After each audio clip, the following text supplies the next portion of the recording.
ഇന്ന് ഷെക്കീനയ്ക്കൊപ്പം മുൻ KPCC president, അതുപോലെ തന്നെ കണ്ണൂർ ലോക്സഭാ സ്ഥാനാർത്ഥിയുമായ ബഹുമാനപ്പെട്ട കെ സുധാകരൻ സാറിനോടൊപ്പമാണ്. സാറേ, ഞങ്ങൾക്ക് ആദ്യമായിട്ട് ഇവിടുത്തെ കണ്ണൂരിലെ ഇലക്ഷൻ്റെ വിജയപ്രതീക്ഷയെക്കുറിച്ച് അറിയുവാൻ താല്പര്യമുണ്ട്. എങ്ങനെയാണ് സാറിൻ്റെ ഒരു വിജയപ്രതീക്ഷയെക്കുറിച്ചൊന്ന് പങ്കുവയ്ക്കാം? ഞങ്ങൾ തുടക്കത്തിൽ പറഞ്ഞ അതേ സ്റ്റാൻഡിൽ തന്നെ ഞങ്ങൾ ഇപ്പോൾ നിൽക്കുകയാണ്.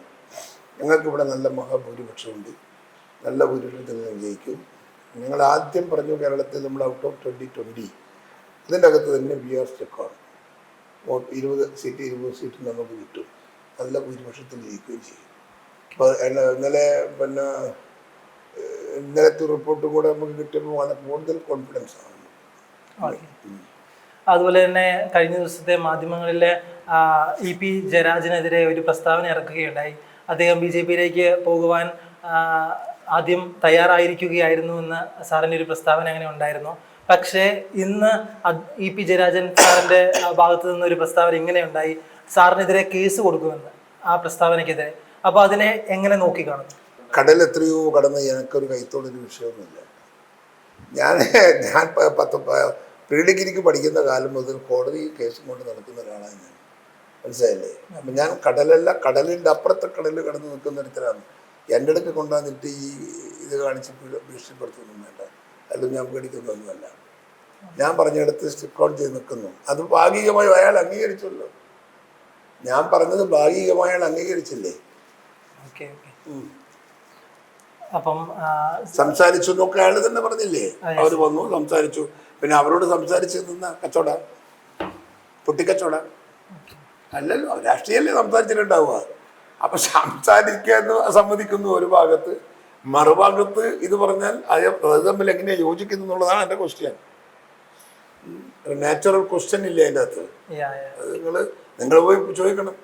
നിങ്ങളിങ്ങനെ പറഞ്ഞാന്നല്ലോ, പിന്നെന്താ നിങ്ങളിങ്ങനെ പറയുന്നത് ഇപ്പോൾ എന്ന് ചോദിക്കണം. എനിക്ക് ജയരാജന് എന്തെങ്കിലും കിട്ടിയ അദ്ദേഹത്തെ എന്തിനെങ്കിലും അലിഗേഷൻസിന് വിധേയനാക്കണമെന്നൊന്നും എനിക്കില്ല. ഞാൻ പറഞ്ഞത് എൻ്റെ കൺഫർമേഷൻ, എനിക്ക് എൻ്റെ അറിവിൽ വ്യക്തമായി എനിക്ക് ബോധ്യമുള്ള കാര്യമാണ് ഞാൻ പറഞ്ഞത്. അത് ഏതാണ്ടൊക്കെ പുള്ളി അഡ്മിറ്റ് ചെയ്തിട്ടുണ്ട്. പറഞ്ഞാൽ മനസ്സിലായല്ലോ. അപ്പോൾ അതിൻ്റെ ഒരു ബാക്കി കാര്യങ്ങൾ നിങ്ങൾ ചേർന്നെടുക്കണം. നിങ്ങൾ മാധ്യമങ്ങളല്ലേ, മാധ്യമങ്ങൾക്ക് ഒരു ജോലിയുണ്ട്. നിങ്ങൾക്ക് എല്ലും കൂട്ടും തന്നാൽ ഇറച്ചി വെക്കണം, മാംസം നിങ്ങൾ വെക്കണം. അങ്ങനെയാണ്.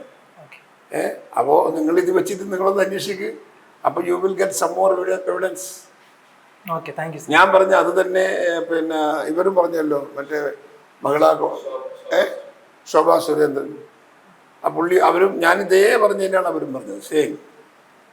അപ്പോൾ നമ്മൾ കണ്ടിട്ട് സംസാരിച്ചിട്ട് പ്ലാൻ ഇട്ടിട്ടൊന്നും ചെയ്തൊന്നുമല്ലല്ലോ. അവർ അതിനോട് റിയാക്ട് ചെയ്തു. ജയരാജനും എന്ന് ഏതാണ്ട് സംസാരിച്ചതിൻ്റെ അകത്ത് ഞാൻ പറഞ്ഞത് ഭാഗികമായി അംഗീകരിച്ചുകൊണ്ടാണ് സ്റ്റേറ്റ്മെൻറ്റ്. മുഖ്യമന്ത്രി മാത്രമേ തള്ളി പറഞ്ഞിട്ടുള്ളൂ അയാളെ, മനസ്സിലായില്ലേ? മുഖ്യമന്ത്രി തള്ളി പറയുന്നത് ഇന്നല്ല, ഇന്ന് പരസ്യമായിട്ട് പറഞ്ഞു എന്നേ ഉള്ളൂ. ജയരാജൻ്റെ പ്രശ്നവും മുഖ്യമന്ത്രി അദ്ദേഹത്തെ തള്ളി പറയുന്നു എന്നുള്ളതാണ്, പരസ്യമല്ല എന്ന് മാത്രം. അയാളുടെ മനസ്സിൻ്റെ അകത്ത് അതുകൊണ്ട് തന്നെ ഒരുപാട് നിരസുണ്ട്. മുഖ്യമന്ത്രിക്കെതിരെയും CPM-നും മറ്റു നേതാക്കന്മാർക്കെതിരെയും ഉണ്ട്. അതിനൊരു വിരാമം ഇടാൻ കിട്ടുന്നൊരു ചാൻസ് അദ്ദേഹം ഉപയോഗപ്പെടുത്താൻ നോക്കി എന്നതാണ് യാഥാർത്ഥ്യം. അദ്ദേഹം വേറൊരു പ്രസ്താവന ഇങ്ങനെ ഇറക്കിയിട്ടുണ്ടായിരുന്നു, സാറ് BJP-യിലേക്ക് പോകാൻ വേണ്ടി നോക്കുന്നുണ്ടായിരുന്നു, പക്ഷേ KPCC ആ ഒരു സ്ഥാനത്തിന് വേണ്ടി സാറ് കോൺഗ്രസ് തുടരുകയാണെന്ന്. അതിനോട് എങ്ങനെ പ്രതികരിക്കുന്നു? കോൺഗ്രസിൻ്റെ അകത്ത് എനിക്ക് സ്ഥാനമില്ലാത്തത് ഉൾപ്പെടെ എത്രയോ കാലമായിട്ട് എൻ്റെ കയ്യിൽ കോൺഗ്രസിൻ്റെ. ഞാൻ ജില്ലാ പ്രസിഡൻ്റായിരുന്നു, ഞാൻ 3-4 തവണ MLA ആയിരുന്നു, ഞാൻ മന്ത്രിയായിരുന്നു, ഞാൻ 2 തവണ MP ആയിരുന്നു. ഇതൊക്കെ ഞാൻ പോസ്റ്റ് വഹിച്ചതല്ലേ. അപ്പോൾ പിന്നെ ഈ പോസ്റ്റിങ്ങിന് ഇത്രയേരം വഹിക്കുമ്പോൾ ഞാനെന്തിനാ വേറെ മറുകണ്ഠം ചാടാൻ പോകുന്നു? എനിക്ക് അംഗീകാരം എൻ്റെ പാർട്ടീൻ്റെ അകത്ത് തന്നെ കിട്ടുന്നുണ്ട്. ചോദിച്ചിട്ടല്ല, ചോദിക്കാണ്ട് തരുന്നതാണ്. എൻ്റെ നേതൃത്വം എന്നെ അംഗീകരിക്കുന്നത് എൻ്റെ കഴിവും എൻ്റെ പ്രവർത്തകരിലുള്ള സ്വാധീനവും കൺസിഡർ ചെയ്തുകൊണ്ട് തന്നെയാണ്. ഞാൻ ചോദിക്കുന്നതിനേക്കാളേറെ അവർ തന്നെ എനിക്ക് ഈ പോസ്റ്റുകളൊക്കെ തന്നിട്ടുണ്ട്.